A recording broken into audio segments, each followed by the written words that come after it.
আসসালামু আলাইকুম সুপ্রিয় দর্শক, নিশ্চয়ই সবাই ভালো আছেন। চলে আসলাম আবার একটি রেসিপি নিয়ে, নতুন রেসিপি। এই রেসিপিটি কিন্তু খুব ভালো, মানে স্বাস্থ্যকর বা স্বাস্থ্যের জন্য ভালো। থানতুনি পাতা দিয়ে আনকমন, এ ধরনের ভর্তা আর কখনো বানানো হয়নি। এরকম একটি ভর্তা আমি বানিয়ে আজকে আপনাদের সাথে শেয়ার করছি। গরম ভাতের সাথে খেতে অতুলনীয়। চলুন কিভাবে বানিয়েছি দেখিয়ে দিচ্ছি।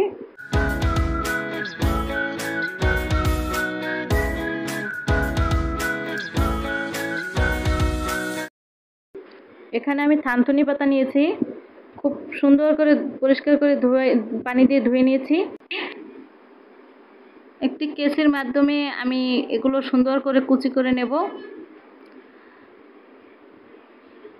অনেকে কুচি করার পরও এই ভর্তাটা হাত দিয়ে ডলে কিন্তু বানিয়ে নিতে পারে। আমি জাস্ট সামান্যভাবে ব্লেন্ডারে একটু ঘুরিয়ে নেব, একদম হালকা, যেন পাতাটা জাস্ট একটু হয়। যে ব্লেন্ডারে আমি কিন্তু করে এখানে রেখেছি বাটিতে, জাস্ট একদম পাতাটা একটু মিশানো হয়েছে এরকমের। বেশি মিহিন করি নাই, আবার আস্তাও রাখি নাই। এখানে আমি দিয়ে দিচ্ছি কাঁচা পেঁয়াজ। এই ভর্তাটায় কাঁচা পেঁয়াজ দিলে কিন্তু জাস্ট খুব অসাধারণ লাগে। আর কুচি করা রসুন দিয়ে দিচ্ছি। এটাও এখানে এই ভর্তায় কোনো তেলে ভাজা জিনিস আমি এখানে ব্যবহার করব না।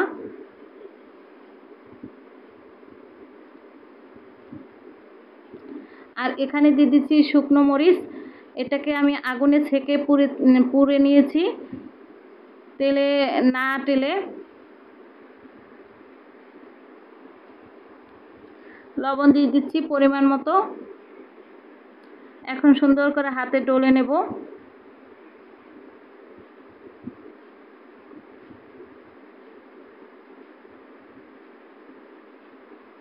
ধনেপাতা কুচি দিয়ে দিচ্ছি।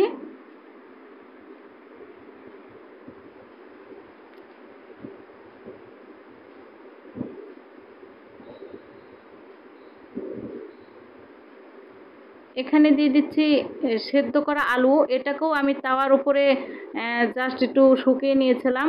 আর একটু ভাজা ভাজা করতে পারলে আরও ভালো হতো। এখন আলুটাকেও মেখে নিয়েছি। দিয়ে দিচ্ছি সরিষার তেল।